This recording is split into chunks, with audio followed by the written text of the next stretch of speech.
ඔන්න ඉතින් අපේ ගමට අවුරුදු 6කින් පස්සේ හිම වැටෙනවා. උදේ පාන්දරම අපේ ෆැමිලි එකේ WhatsApp group එකට අපේ ලොකු අක්කා මැසේජ් එකක් දාලා තිබ්බා නැගිටපියාව් එළිය හිම වැටෙනවා කියලා. ඒකේ මැසේජ් එක දැක්ක විතරයි මං ඇඳෙන් පැන්න එළියට මේ හිම බලන්න යන්න. අන්තිමටම අපේ පැත්තට හිම වැටුනේ 2019. ඒකත් පොඩි හිම වැස්සක්. මෙච්චර ගොඩක් වැටුනේ නෑ. ඔන්න ඔහොමනේ පටන් ගත්තේ. ටික වෙලාවක් යනකොට ඔන්න ඔය තරම්ම හිම වැටුණා. thickness එක ගොඩාක් ලොකු වුණා ඉන්නේ. ගිය අවුරුදු වල හිම වැටුන්නේ නෑනේ. අපේ පැත්තට හිම වැටෙන්නේ නැති නිසා අපි හිම වැටිලම තියෙන පැතිවලට ගිහිල්ලා හිම බලලා සෙල්ලම් කරලා හැම ඉනවා. ඇත්තම කතාව මම හිමවලට ආස නැහැ. මොකද තෙමුණහම සීතලයි ඒකේ enthusiasm එකක් මට ඇත්තෙම නැහැ. හැබැයි අපේ ගේ ඉස්සරහට මෙච්චර ගොඩක් වැටුණහම අපිට ගොඩාක් සතුටුයි. ඒක ගොඩාක් ලොකු enthusiasm එකක්. ගේ ඉස්සරහනේ අපිට ඕන වෙලාවක ගේ ඇතුළට යන්න පුළුවන්, ආයෙ එළියට එන්න පුළුවන්. මං කිව්වේ මගේ පෞද්ගලික කැමැත්ත.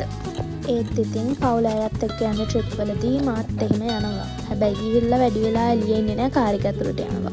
තවත් විශේෂ දෙයක් තමයි මෙයත් හිම දකින්න යන්නේ පළවෙනි වතාවට. එයා හරි අමුතු වෙලා බලන් ඉන්නවා මැජික් වගේ.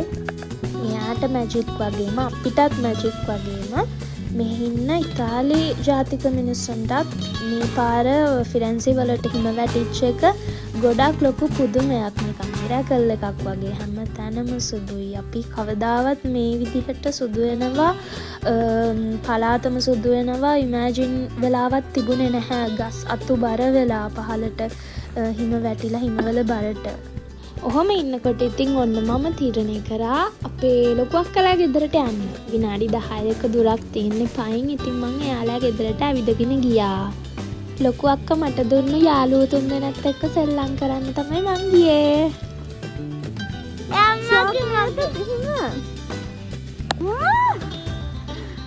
තව උඩ හිම බබෙක් හදන්න හිම බෝලයක් උස්සන්න ගිහිල්ලා මාව පිටිපස්සට ඩෝංගාලා වැටුණා.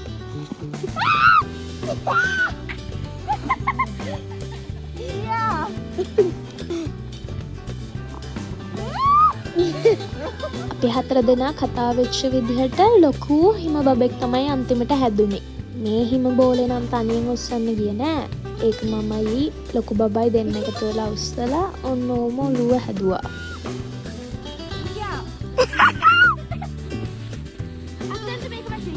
ඒක දාන්න. මටත් වැඩි උස්සයිනේ. मैं विक्रांत दीदी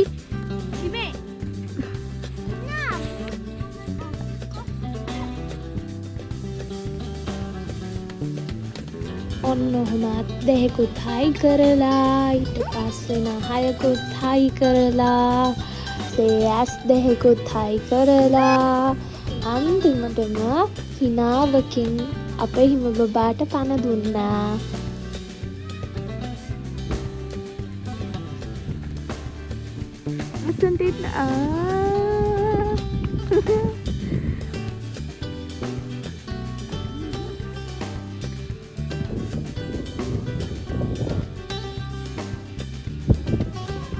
ගොඩාක් වෙලා යනකම් හිම වැටුණා.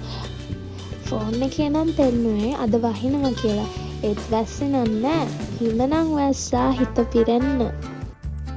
ඔන්න ඉතින් දැන් ඇති කියලා හිතුනහම අපි ගේ ඇතුළට ගියා. මමයි බබාලයි ඔක්කොම ලක්කලාගේ ඇතුළට ගියා. මේ තින්න අක්කලාගේ ඇතුලේ මෙතාරක්ගේ ලොකු බබාගේ කාමරේ වීව් එක. එයාගේ ජනේලෙන් බැලුවහම ඔය වගේ වීව් එකක් තමයි තියෙන්නේ.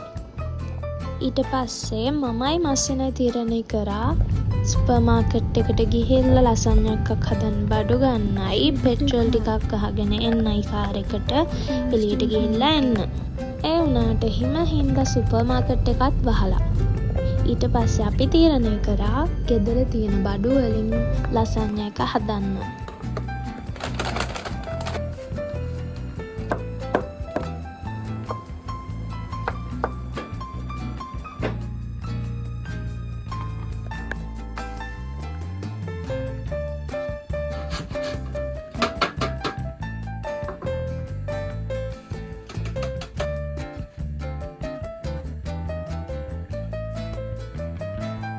වේගෙන් ලසඤ්ඤා එක හදලා ඉවර වෙනකම් විනු අයියා මගේ නස්සිනාත් එකක් හැදුවා. ලසඤ්ඤා එක බේක් වෙනකම් අපි තේ එකක් එන්ජොයි කරා. ඊට පස්සේ ඔන්න ලසඤ්ඤා එක පොඩ්ඩක් ගිහිල්ලා චෙක් කරනකොට ඒක ක්‍රිස්පි මදි. ඒකෙන් හින්දා අපි ආයෙමත් තියලා විනාඩි කිහිපයකින් ආයෙ ගත්තා. ඉතින් ඒක එළියට අරගෙන කපලා ඊට පස්සේ බෙදලා කෑවා. ඔන්න ඔය විදියට තමයි හිමත් එක්ක අද දවස ගෙවුනේ. ඔයාලා ජොලිය ඉන්න හේතුව හොයාගන්න. ආයෙ හම්බෙමු. බයි.